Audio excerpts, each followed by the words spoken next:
Good afternoon. Thank you for being here. I'm excited to share the latest results from our study. My name is Darla Cooper. I'm the Executive Director of an organization called the Research and Planning Group. I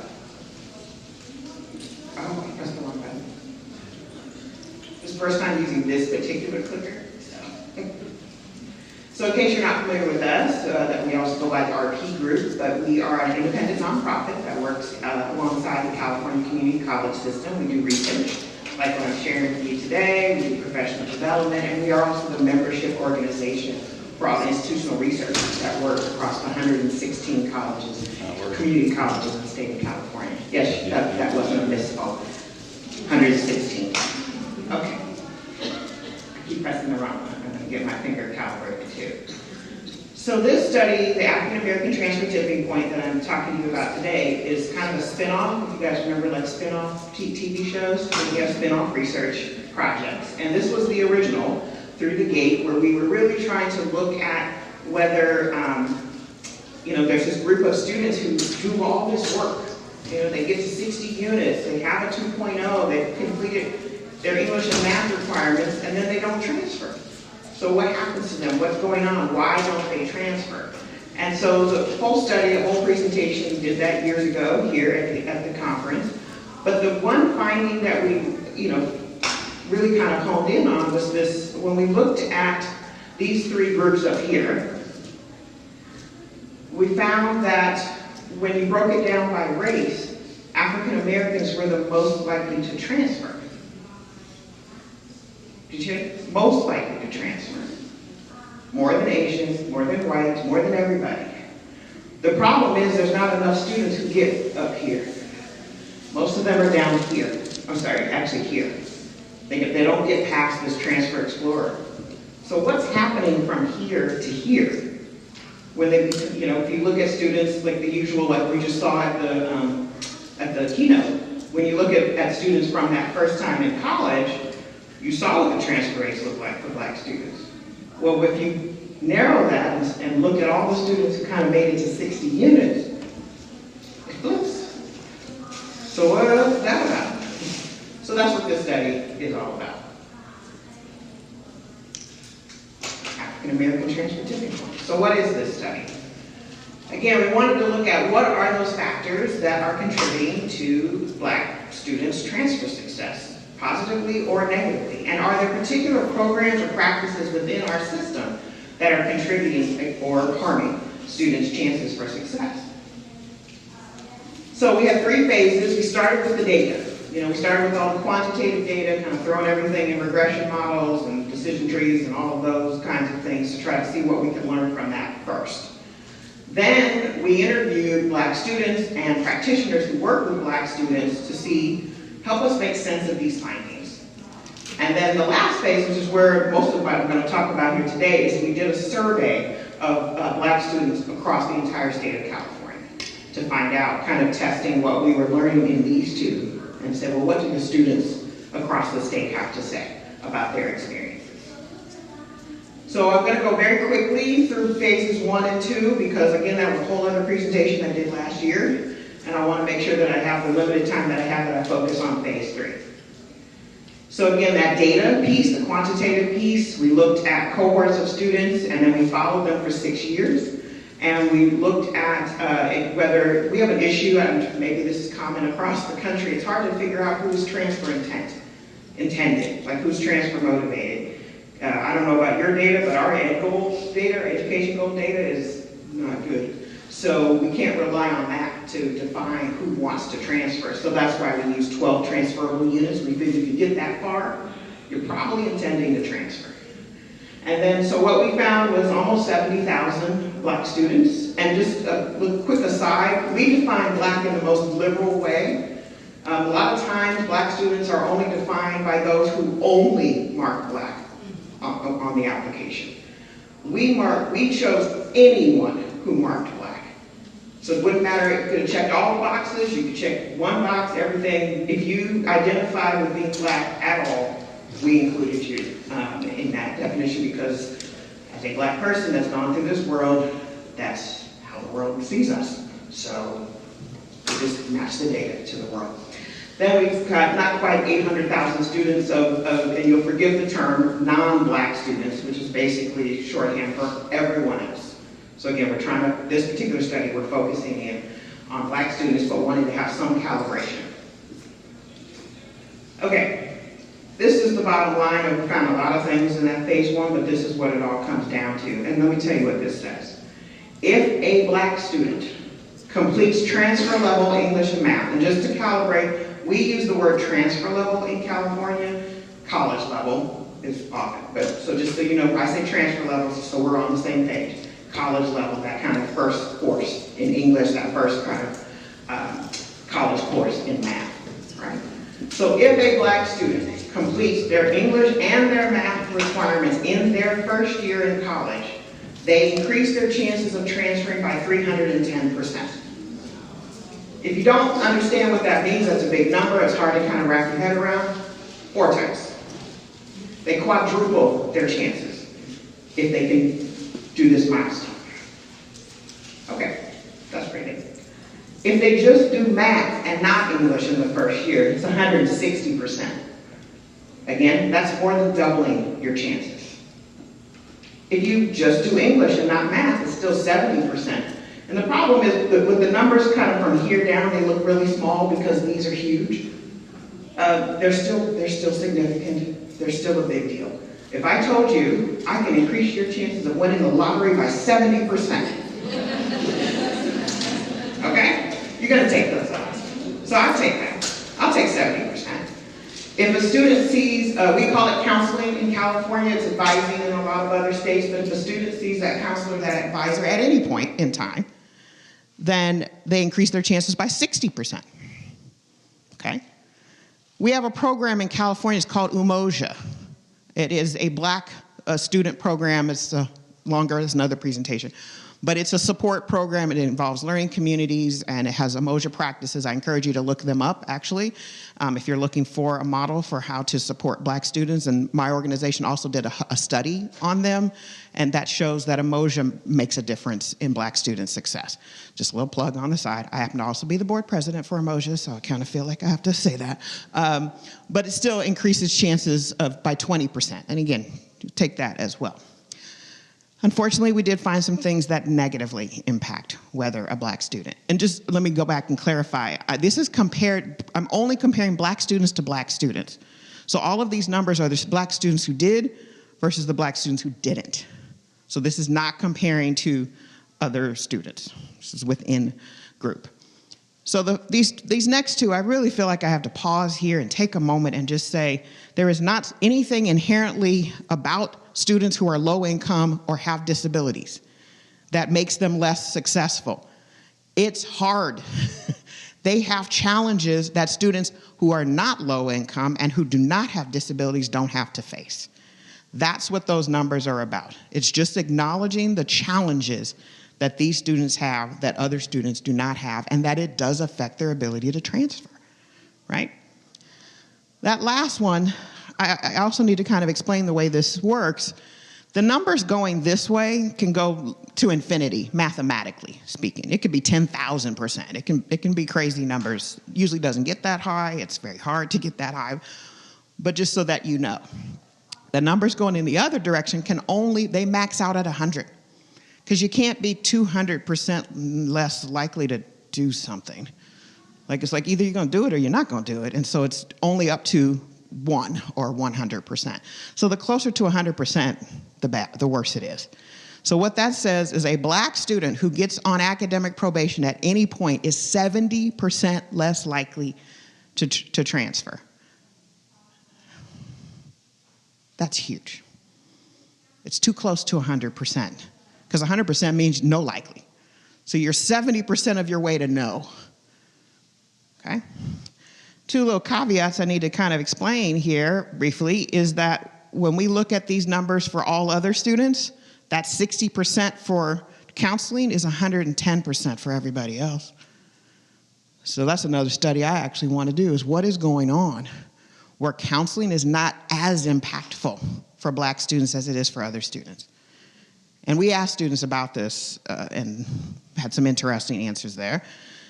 This one about probation, Black students are most likely to get on probation. So it's kind of this double impact, double negative impact, right?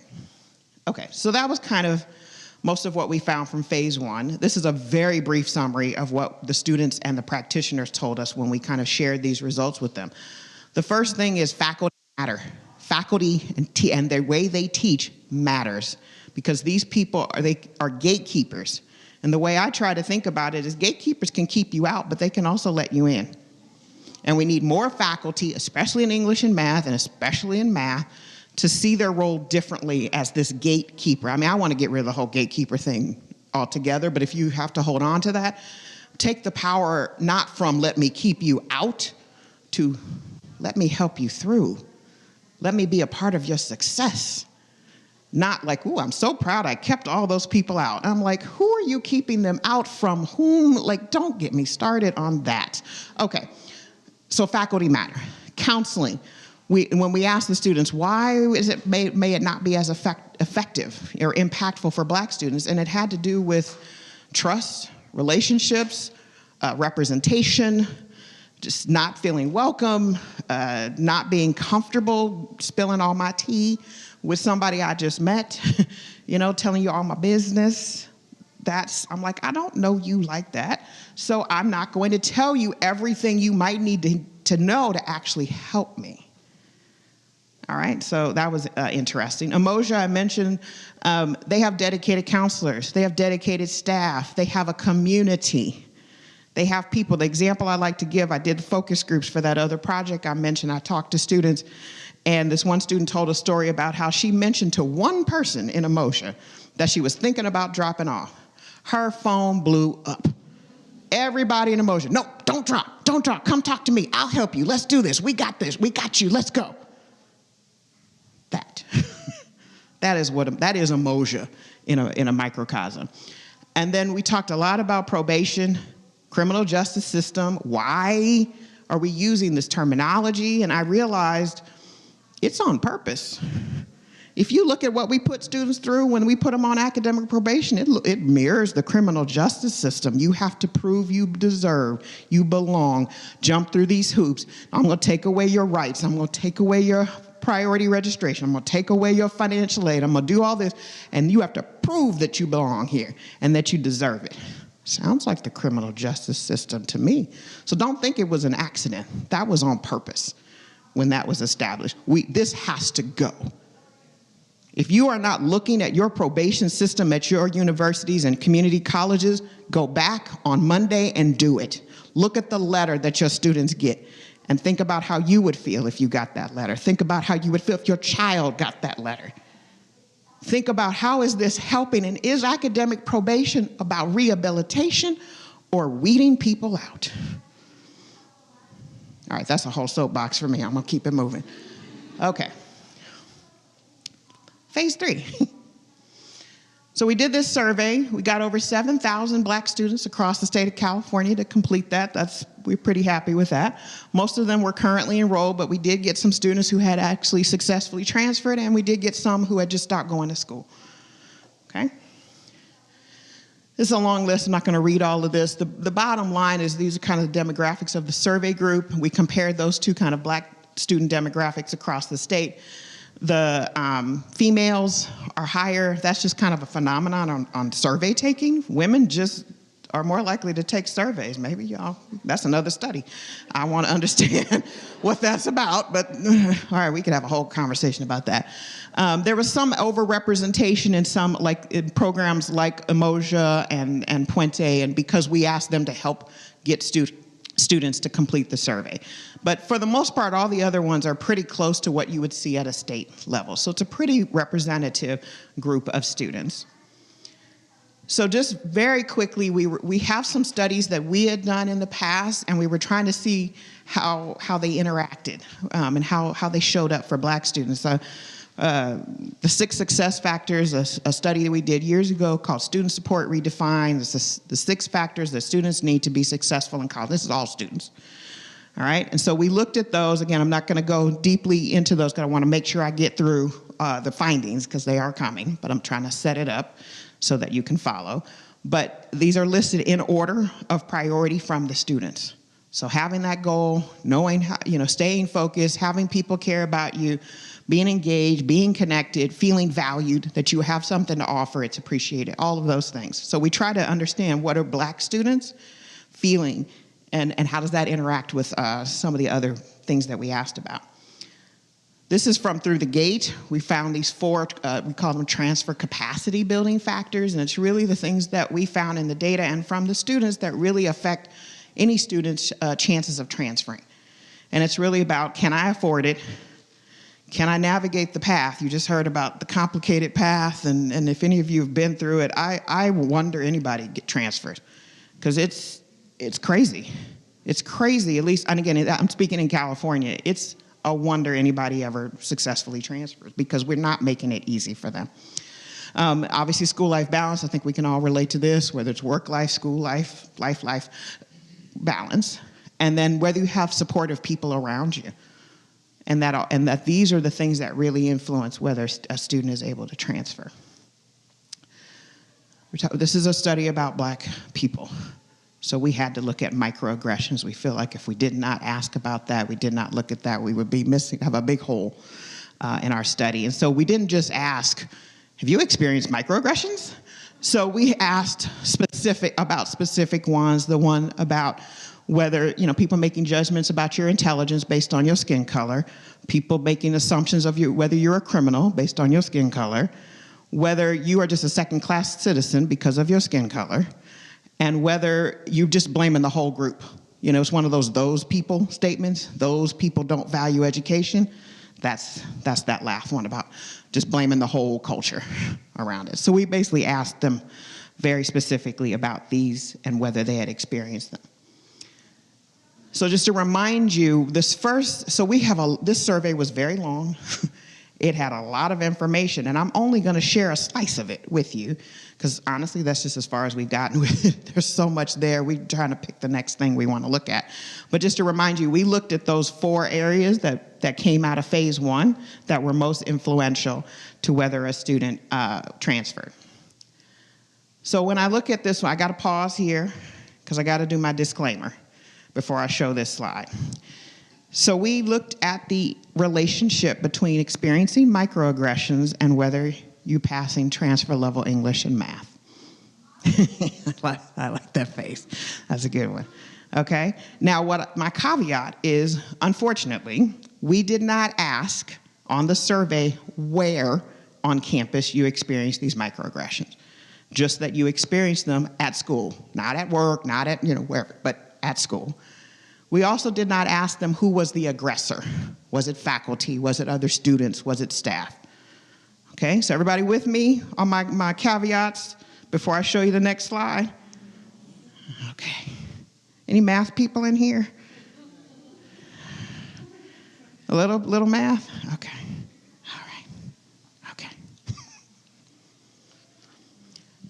So what this shows you on the left is that basically there's no real relationship. It looks like it starts to be one, but then it kind of goes off in terms, and they're all very high, 70-something, 77% and up, success rate in transfer level English, right? The first time they attempted it. So this is I took it and I passed it one time.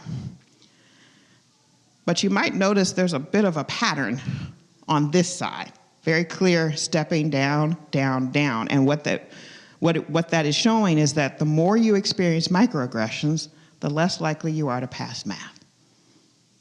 And that's regardless of where you're experiencing the microaggressions. We don't know that that's happening in the math classroom, but there's something about being in that environment and living with this on the daily that is affecting your ability to pass math more than it's affecting your ability to pass English. Why might that be? Well, I can share with you a couple of things because I've actually done this presentation a couple of times, and I ask people, and I've asked English and math faculty specifically, why? And one of the things that comes up is that in English, you have more of an opportunity to include yourself in the work, right? You're asked to write about yourself, your history, your people, things you care about, your family, right? So that makes you feel differently. You go to math class, you don't always see yourself in the math class. Okay, just, all right. You know, the word problems, everybody's favorite, the word problems. A lot of times you don't relate to those. You don't see yourself, your community, your history in those word problems. You also don't have any math teachers telling you and showing you any examples of people who look like you who are good at math. Hello, Egyptians, anybody? How about the Mayans? How about all the other cultures that built pyramids and did astronomy millennia ago?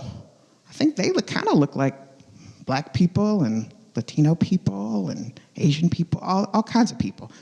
But we always see Pythagoras. Everybody love the Pythagorean theorem? Everybody remember what it is? There you go.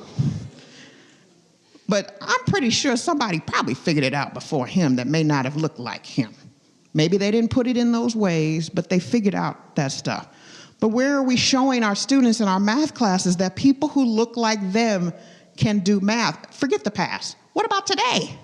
How about showing me, because most places, this is another study, I got a lot of studies. There's just not a lot of black math teachers, period, at any level, but much less higher ed, right? So you're not gonna see anybody who looks like you, and they're not gonna be able to relate to you on that level. Can you maybe bring in at least, or even show pictures of people who look like your students that are good at math? I think you could do that. You might have to do a little research and find some, but there are famous people, maybe people in your community, local employers. Where are the examples? So it's harder for a black student to see themselves in math.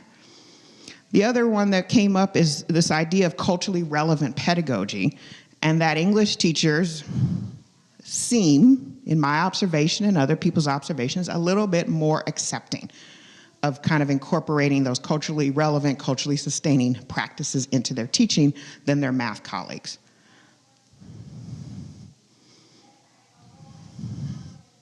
Okay? I feel like this one is kind of come right out the gate. The other ones aren't as big as this one, just to let you know. You don't have to leave or anything, but just, that's the biggest one. We figured we'd put it at the beginning and then just kind of go coast from here. I include this because some people, they hear this word microaggression. If you don't know anybody, you've never seen it, you don't know what it might look like. This is a real example from a real student who's told this to me in a focus group. And the fact that there is, and I want to make it sound that this is not common. This is not happening in every classroom, not trying to communicate that at all. But the fact that it happened in any classroom anywhere is unacceptable. Yeah, that's the appropriate response. I try not to read this. But the fact that there was a teacher who thought it was funny to say that she couldn't see dark people in the dark, that's not okay. And it's going to take, and think about what that student who heard this felt like, but think also about the other students and how powerless they all feel. Because who's going to stand up to the teacher and say that's not acceptable? And then you well, who do I tell? They don't know where to go. And even if they try to go, they're dismissed, they're ignored, they're told, oh, anybody know what race lighting is? Anybody? Race lighting, everybody knows gaslighting, where somebody makes you try to think like you're crazy. Well, race lighting is a version of gaslighting, but about race. It's that thing to where it's like, you're just being hypersensitive. Everything's not about race. That's race lighting. Because you sit up there going, I think that was racist, right? But then there's somebody telling you, no, you're exaggerating. I'm sure it's not that. That's race lighting. And that's what's happening to these students, because they're sitting up there going, I think this is racist, but I feel powerless. I don't know where to go. I don't feel like anybody's going to actually do anything. It's not, this teacher has tenure. They're not going to get fired. What am I going to do? So I'm just going to sit here and keep my mouth shut because I need that grade. Okay. So we don't have time for discussion, but if we did, I wanted to at least share with you some thoughts, some things maybe you can kind of take with you, take back to your campuses, right? So talk about this finding with people on your campus. What's surprising? What's not surprising? I've asked this question in several groups, and a lot of people said, nope, not surprised. Not surprised by that finding, right? And then thinking about what that question I asked about, well, why are we seeing this difference between English and math, okay? Again, I'm not going to go through this. Some of this I've already kind of covered, but a lot of it's about training. It's about compassion. It's about empathy. It's about understanding biases, all of those things, but kind of reaching out and talking to your math faculty in particular, but all faculty, to try to understand how students, help them understand how students see them and how the way they see students affects that relationship and therefore student success. Okay, so counseling, we asked them, were you able to see a black counselor, and did you want to see a black counselor? And you can kind of see that the majority said they would prefer, but only about half were able to. Again, it depends on where you work, where you go to school and how many black people are in the community. But we did see that students who were able to see a black counselor were a bit more likely to transfer than students who were not. Okay? Now, some of that might have had to do with Emoja, because most of the counselors, not all, but most of the counselors in our Emoja programs are black. So remember back to the 6 success factors, one of the findings that we found was if the more frequently a black student was able to see a counselor, the more likely they were to be experiencing all of the 6 success factors, but in particular, focus. And again, focus is that kind of eye on the prize, doing your daily work, just focused on your goal and meeting that goal, doing what you got to do, right? So counseling matters, right? Counseling, advising matters. And in this study, actually in student support, what we've redefined, what we found was that black students were more likely than any other student to say that having someone who cares about me at the college is important to my success. They just need somebody to care. They didn't say they needed a black somebody to care. They just need somebody to care. So again, first and foremost, you got to hire more black counselors. That's number, and more black teachers and all of that. But that's not going to happen overnight.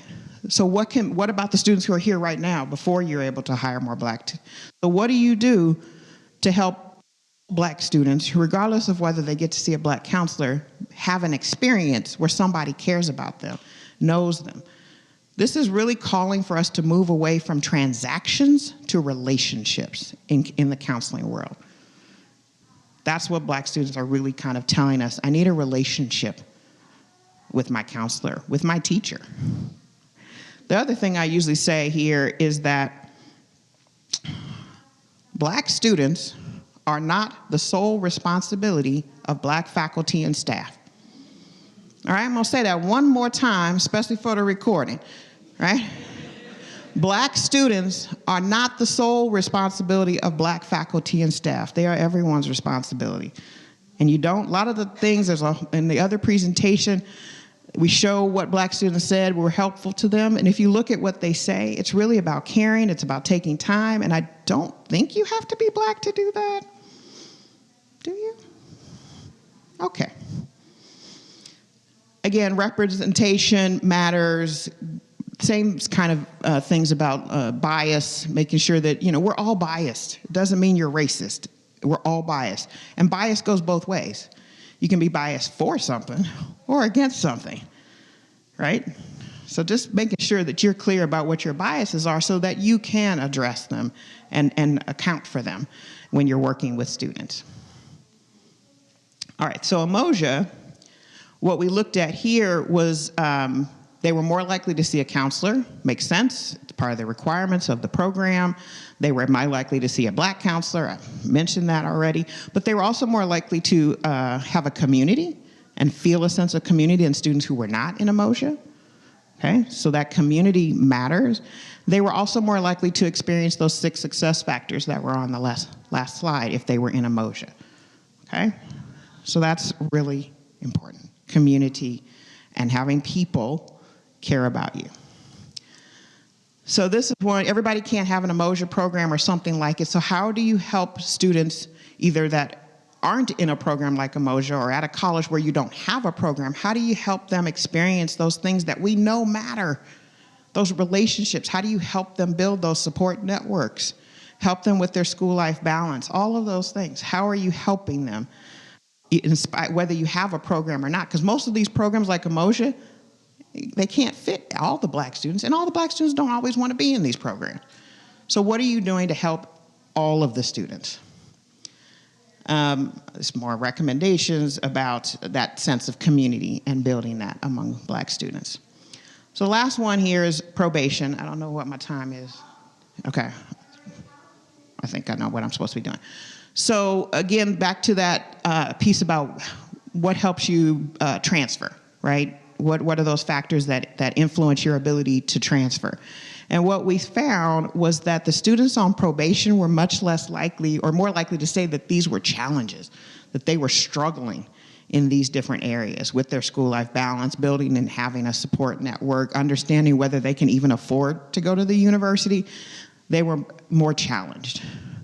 Probation is a little bit of a chicken and an egg kind of thing. Is it the probation that led to that, or you had these challenges and that's what kind of landed you on probation? I would argue it's probably a little bit of both. This is often where I give my other disclaimer. I have multiple disclaimers. I used to be a counselor in another life before I started doing research, and these are the students I counseled, academic probation students. And so this has been a real interesting project for me, being the board president of Emoja, having been a counselor, and specifically having counseled academic probation students. You would have thought that I did this. Like I picked these, that I made this happen. And I was just as surprised as everyone else because I didn't, I mentioned I'm the CEO of the organization. I don't data anymore. I'm sorry. I'm not trying to sound elitist. I got too many other things to do. So I didn't have my hands on these data at all. And to have it come out so personal to my experience in higher education, it was just something I had to wrestle with, like emotionally. But I guess I'm part of me is just feeling destiny, in terms of the fact that I can relate to all of these things from a very personal level.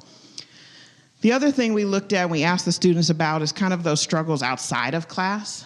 And not surprisingly, students on probation were more likely to say they were having these struggles. Again, chicken and an egg, but I think probably a bit of both.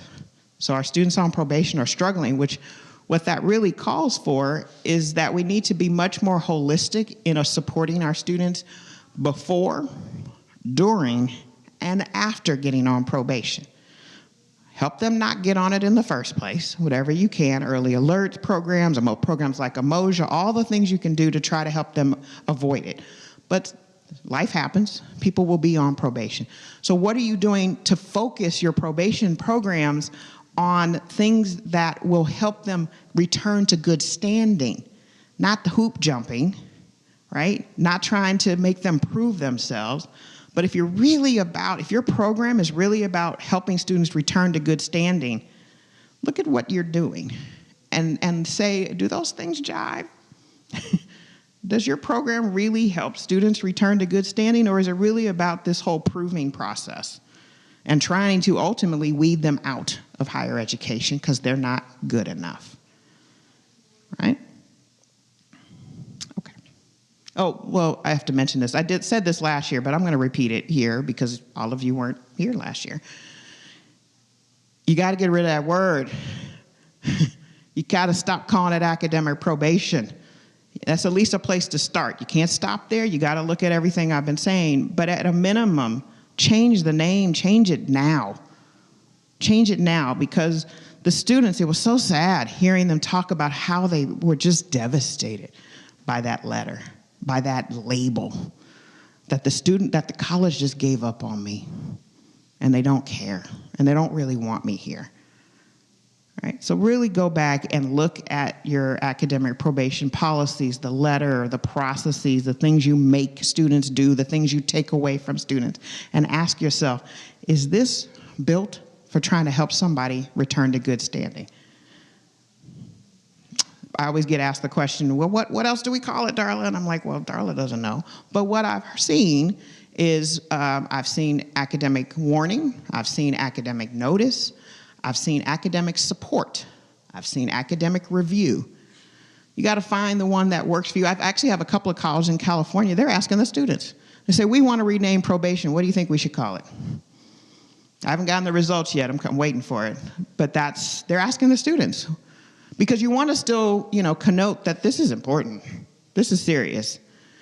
But you're not a failure. We're not giving up on you. You still deserve to be here, and we want you to be successful. So if you want to, ask your students what they think that you should call it. But whatever you call it, don't call it probation anymore. And by the way, I still use that term because that's the term that everyone knows when I say that, what that means. I'm waiting for the day when I can stop using that word because we all know the new word or a new word or something. I said all of this already. I'm ahead of myself on these slides, but yes. So we have time for questions. Yay, I have time for questions. I was afraid I wasn't going to have time for questions. Yes, please. Oh, I think you have to use the mic because they're recording.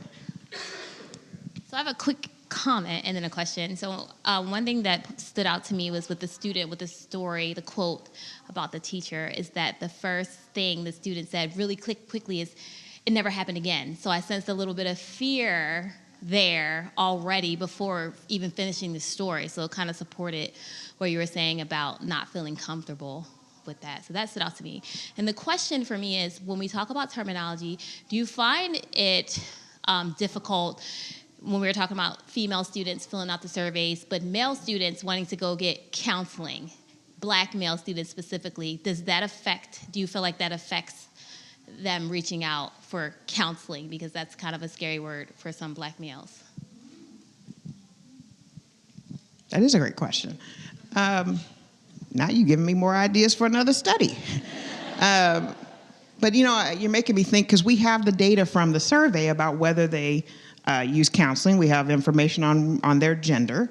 And so we might be able to look at that in terms, this is my long way of saying I don't know, but I'm also saying I could look at that to see what I can tell you is, remember back on that first phase one, the 60% versus the 110%. Well, the first thing we all looked at was, Black students just aren't using the counseling. They must be using the counseling at a lower rate, and that's why it's just not as effective, right? No, we're using it at the same rate as everybody else. So something else is going on. But yeah, I want to look at the issue. Like the survey piece is probably separate, but maybe connected. But the word counseling, that did actually come up in some of the conversations I've had with students of that word and our community and some stigma. It also, but when the students told us when they walked into counseling centers, when they walked into transfer centers, they would walk in and go, nope, and walk out. And some of us can relate to that because we've all been in that situation where you walk into some place and you're just like, not for me. And but it usually is just I don't feel comfortable here. But thank you for that idea. I want to look at the counseling and the gender piece. I'm going to take that back. My staff will love that when I come back with more work for them. Yes. Oh, wait, I got to get back to you. Sorry. No, it's for the recording. Try to help you. Okay. Hi. Thank you very much. So I have a question with your Umoja group. Have you thought about partnering with, you said a majority of the people in the group are African American and people of color. Have you thought of partnering with your colleagues of non-color, white colleagues, in terms of maybe, hey, bring along, be a human? You were talking about, it doesn't take, everyone wants to be a human, to care. So have you thought about that with that group? That's another really good question. I'll get back on over here so everybody can still not have to turn around. And I just have to keep talking because I can't talking and walking. The answer is sort of, but not enough. First of all, we're actually in the process of doing a study because there are non-Black students in Umoja. We don't know how many. And so we're in the process of getting the data so that we can say, is it 5%? Is it 10%? Is it 20%? We have literally no idea. But I go to the conference every year, and that conference is so unique because it's mostly students at this conference. It's like 2/3, 3/4 students, and then the rest is faculty, staff, and administrators. So I'm just doing my, my anecdotal research, basically, looking around. And I see the students who, At least they're not black presenting. You never know, but I'm just going with that. And some of them tell us that they're not, like they'll literally kind of out themselves in that way. But I like your idea of kind of each one reach one, right? And so bring someone. And we also have non-black counselors in Umoja. We have non-black teachers in Umoja. There's lots of support for Umoja from people who are not black. But this idea of asking us to go get someone and bring them with you, I like it. I'm going to take that. They're going to love me for that, too. Oh, yes. How am I doing on time? Anybody tell me? How many? Go ahead. So, listening to you talk about Umoja, it sounds like a very wonderful program. But you're in California. I'm from Texas, so it's the complete opposite. Literally, a program like Umoja is illegal in the state of Texas. The closest thing we have is something like a MAP program, Male Achievement Plan. What would be your suggestion to kind of go around the illegality, stuff in Texas and other states like Texas? Yes. Excellent question. In case y'all don't know, it's actually illegal in California, too. We don't have the anti-DEI laws, but we had something passed called Prop 209. And what that was is that you can't have race-based exclusive for admissions, for all these things. This is before the Supreme Court. We had this in California. Umoja is able to exist because it is not an exclusive to black students, but it is based on African-centered principles, right? And so it's coming through a black lens that might be obviously more attractive to a black student, but anyone can join Umoja. There's nothing that says, if you go on our website, it's umojacommunity.org, UMOJA community.org. It says African American, black, and other students. So it's just kind of saying we're approaching education through the lens of being African-centered. And the main thing is Ubuntu. I don't know if anybody's familiar. I am because we, what is it? Help me. I am because we are? Yeah. Thank you. Because we are, because I got to work on this part.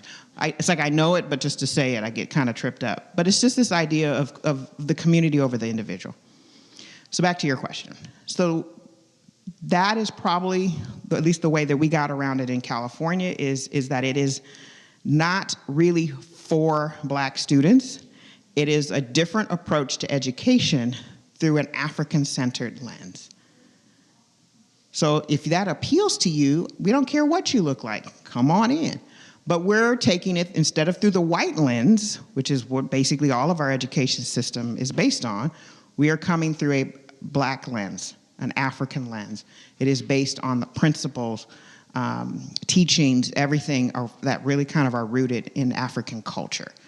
So that's how we got around it. But I said, you can be anything, anyone is welcome to join Umoja. So I don't know if that'll work in Texas, but I can tell you that again, we had a law from, I forgot when Prop 209 passed. It's been a long time.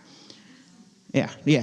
So we've been dealing with this, but we have a Puente program for our Latinx students. We have multiple programs but they all kind of get around it by saying it's not exclusive. You don't have to be fill in the blank to be in this program. It's just an approach, just like anything else could be an approach. It's just probably going to attract more black people because that is your culture. I don't know if that's helpful, but that's my answer. All right, how much time? 6? Ooh, 6 whole minutes. All right, here I come.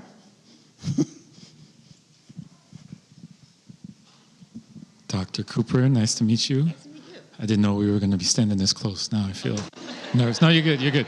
My name's Eugene. I'm from Mount San Antonio College in Southern California. I wanted to ask a couple of questions related to the data that you had shared at the beginning. One was, so the data that you, like, where do you get the data about transfer students going somewhere? In particular, I think at the community college, we have to ask our partners. We tend to find information about state schools. We don't know about privates. I was wondering in particular about HBCUs. So just where are you getting that data? Is that something that other folks can access?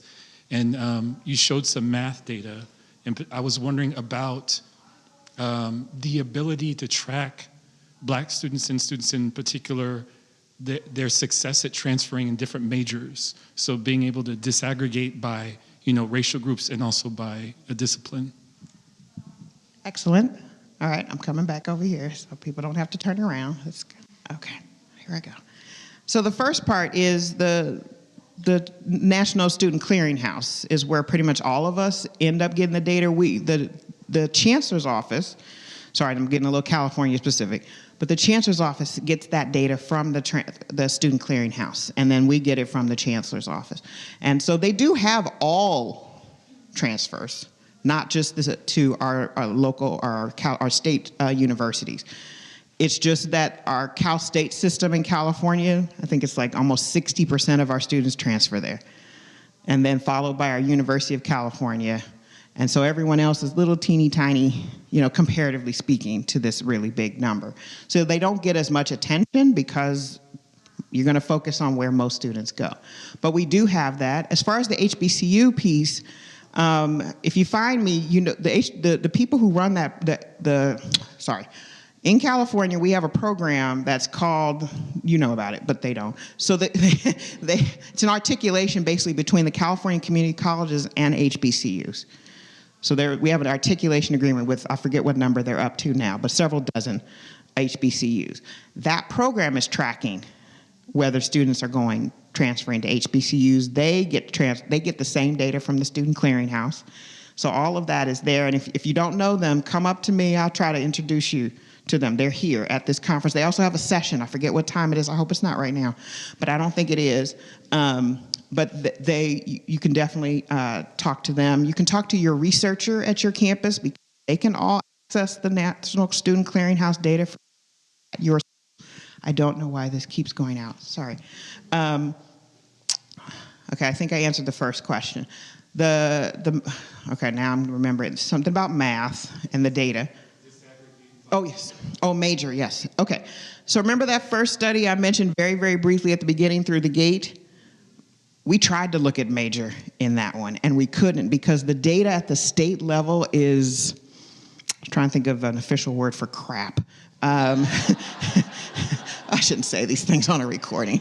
Anyway, it's not reliable because it's not collected with the same kind of veracity and consistency at every college, so we can't use it at a state level. However, if your college is good at collecting major and keeping it up to date and all of that, then you can look at these analyses for your own college.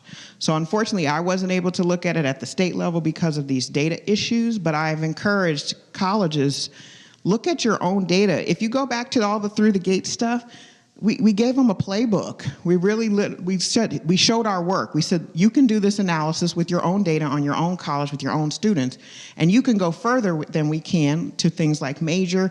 The other piece that if you recall, 60 units. Well, what 60 units? You can't just take 60 units and transfer. They have to be in certain requirements and all of that.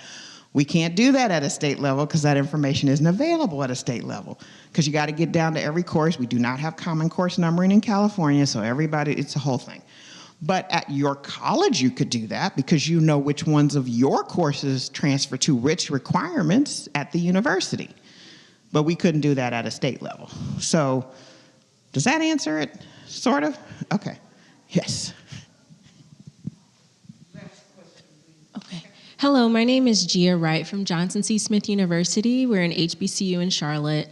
A majority of our transfer students are athletes, but we're finding it very difficult to get our athletic coaches on board with getting them involved concerning transfer student support, such as our clubs and organizations or transfer counseling.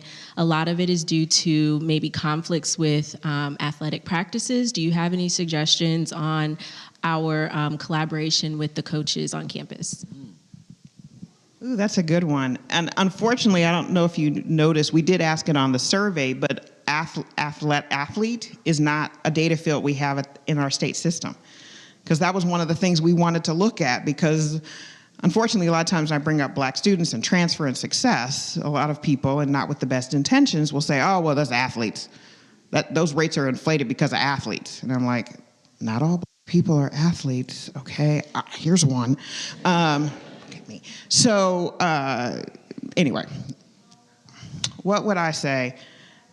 My first reaction is, one, I wish I had more data on athletes. Maybe one day we will have that and I can start to tease that out, because my answer is going in the direction of data. If you're able, it's like with most things, you got to show people why. What's in it for me? How does this help me? How does this help my students? Right? And so if you were able to show some kind of data that shows the benefit to them, their students, their athletic programs, their sports, of if your students do this, they are X% more likely to transfer, succeed, graduate, whatever it is. So I use data whenever possible to try to make the argument, but I have to turn it to something they care about. So that's my advice to most things. If you got anybody, it doesn't have to be athletics, anybody, is what do they care about? And do you have any data? And data can also be qualitative, right? It can be student stories. It's not always the numbers. You saw that this was a mixed method study. We had the quantitative and the qualitative.